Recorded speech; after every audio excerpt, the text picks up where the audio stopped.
सेहीपरि कैलाश मानसरोवर यात्रा एवं सीमारे शांति बजाय नहीं गुरुत्व दि जाएछि।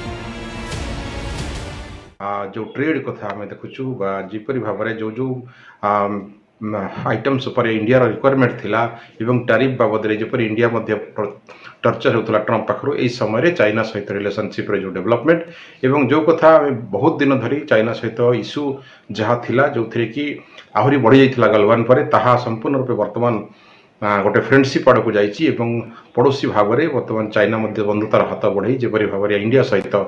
म्यूचुअल कनसेंट बायलेटराल किसी ट्रेड्स उपर डील हो फाइनाल होती आगामी दिन में निहाती चाइना और भारत भितर जो आम आरआईसी कथा कहूँ रशिया इंडिया चाइना यही जो मेंट होती है स्पेशली अमेरिका को जवाब देवाई ट्रंप जो टैरिफ को जवाब देवाई। अन्यपटे रूसिया गस्त करिसेंती वैदेशिक मंत्री एस जयशंकर।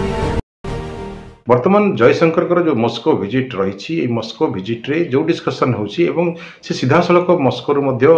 वार्ता देते जयशंकर जे आमे सबुठु हाएस्ट बायर नहूँ कारण वर्तमान जदि ग्लोब रे देखा जाए तेबे highest buyer of crude oil होची चाइना रशिया पाखरु एवं आउ एलएनजी प्रोडक्ट रे से कहते जे एलएनजी प्रोडक्ट रे सबुठु हाएस्ट बायर होचंती यूरोपियन कंट्री। अमेरिकार मनमानी को खत्म करने एशिया मुंड टेकुछि नुआ समीकरण। भारत और चीन संपर्क में सुधार आसिबा परे अमेरिका को लागिबो सख्त झटका जार संकेत देछि पड़ोसी देश चीन।